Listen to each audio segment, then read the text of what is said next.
আপনি আহলে বেইতকেও মহব্বত করবেন, আবার আহলে বেইতের দুশমন যারা তাদেরকেও মহব্বত করবেন।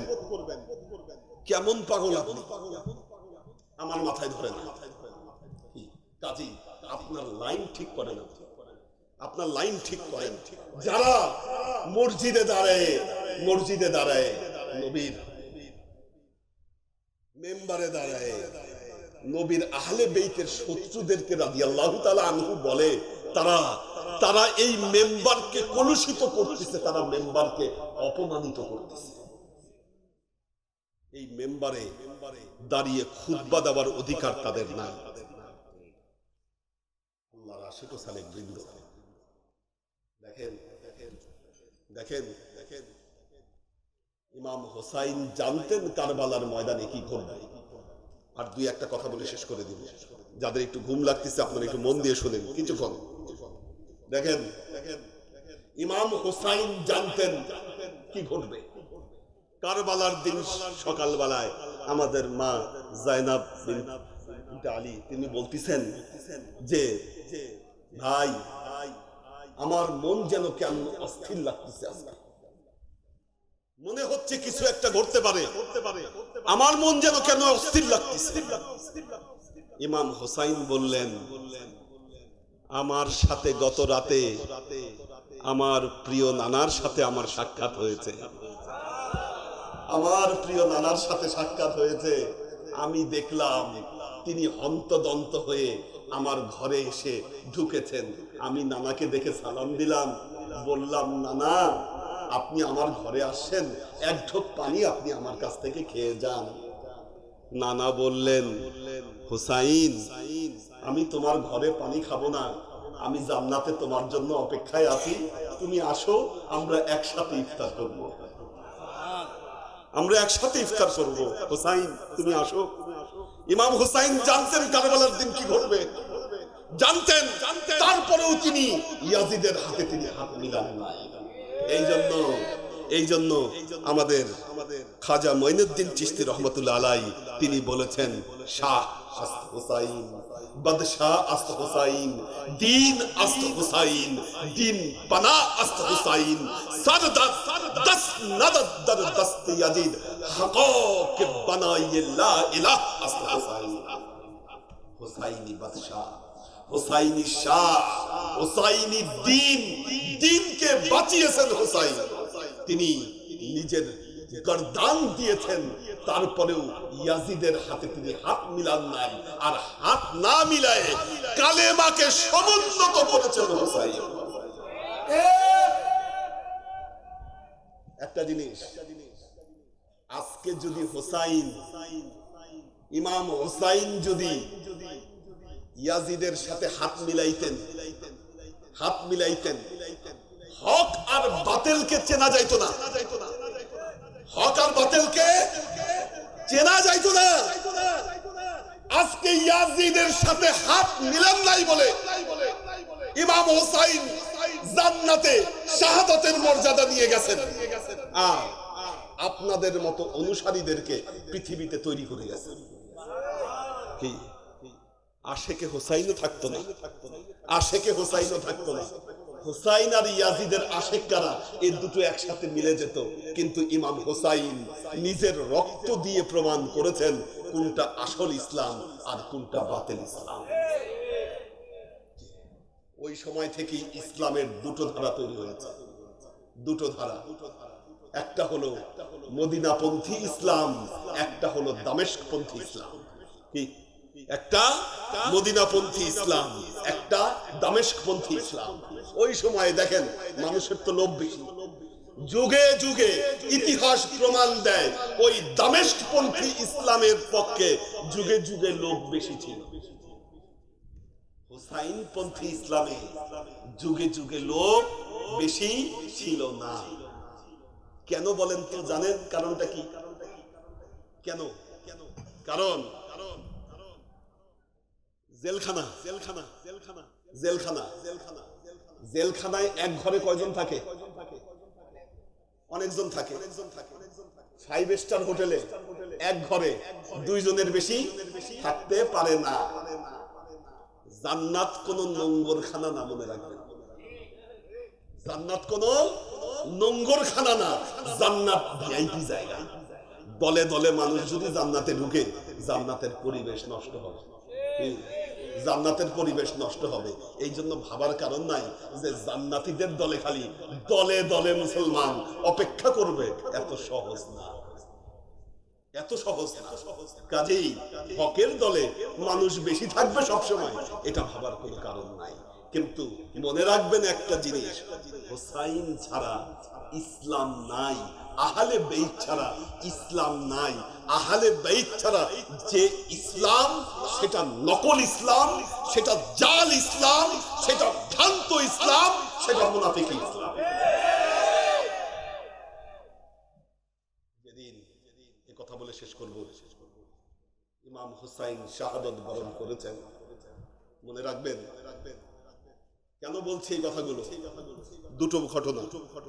ইমাম হুসাইন শাহাদাত বরণ করেছেন, ওই সময়ে মোবাইল ছিল না যে কারবালার ময়দান থেকে খবর দিয়ে দিবে। হযরত আব্দুল্লাহ ইবনে আব্বাস রাদিয়াল্লাহু তাআলা আনহু ঘুম থেকে উঠে দৌড়ায়ে মা উম্মে সালমার ঘরে চলে আসছেন। এসে তিনি অঝরে কাঁদতেছেন, অঝরে কাঁদতেছেন। মা উম্মে সালমা বললেন, কি ব্যাপার আব্দুল্লাহ ইবনে আব্বাস, আপনি এইভাবে কাঁদতেছেন কেন, কাঁদতেছেন কেন? হযরত আব্দুল্লাহ ইবনে আব্বাস বললেন, মা, আমি ঘুমের মধ্যে দেখলাম আল্লাহর নবী এক পেয়ালা রক্ত এনে আমাকে দেখাচ্ছে আর বলতেছে, ইবনে আব্বাস, তুমি দেখলা আমার উম্মতেরা আমার পেয়ারা হুসাইনের সাথে কি আচরণ করলো? ইবনে আব্বাস, তুমি দেখো, আমাকে রক্ত দেখায় এই কথা বললেন। আমার অন্তর বলতেছে, মনে হয় ইমাম হুসাইন কারবালার ময়দানে শাহাদাত বরণ করেছেন। আমার মন বলছে হয়তো শাহাদাত বরণ করেছেন। উম্মে সালমা বললেন, হে আব্দুল্লাহ ইবনে আব্বাস, কারবালার মাটি আল্লাহর নবী আমার কাছে দিয়ে গিয়েছিলেন। তিনি এই কারবালার ব্যাপারে ভবিষ্যৎবাণী করেছিলেন এবং বলেছিলেন, দেখবা যেদিন ইমাম হুসাইন শাহাদাত বরণ করবে, এই মাটি রক্তে পরিণত হবে। আজকে আমি ঘুম থেকে উঠে দেখি কারবালার এই মাটি রক্তে ভরে গেছে। আমারও মনে হচ্ছে হুসাইন মনে হয় কারবালার ময়দানে শাহাদাত বরণ করেছে। ইমাম হুসাইনের চল্লিশা দেখেন কি আজব ব্যাপার। ইমাম হুসাইনের গলা কেটে নিয়ে গেছে, ওনার দেহ মোবারক কারবালার ময়দানে পড়ে আছে। ওনার শরীরে যে কাপড় ছিল, সেই কাপড় এখনো তুরস্কের টপকাপি মিউজিয়ামে ওই কাপড় সংরক্ষিত আছে, রক্ত মাখা কাপড়। আমি নিজে আমার মোবাইলে ছবি তুলে নিয়ে আসি ইমাম হুসাইনের রক্ত মাখা কাপড়। ক্ষত বিক্ষত করেছে সেই কাপড় দিয়ে। পার্শ্ববর্তী হযরত জাবের আল আনসারীর নেতৃত্বে ওনার কবর জিয়ারত এবং এই চল্লিশা পালন হয়েছিল। যারা নবীর অন্তরে হযরত আব্দুল্লাহ ইবনে আব্বাস রাদিয়াল্লাহু তাআলা আনহুর এই হাদিস সাক্ষ্য দেয়, আমার নবী কতই না কষ্ট পেয়েছিল ইমাম হুসাইনের শাহাদাতে।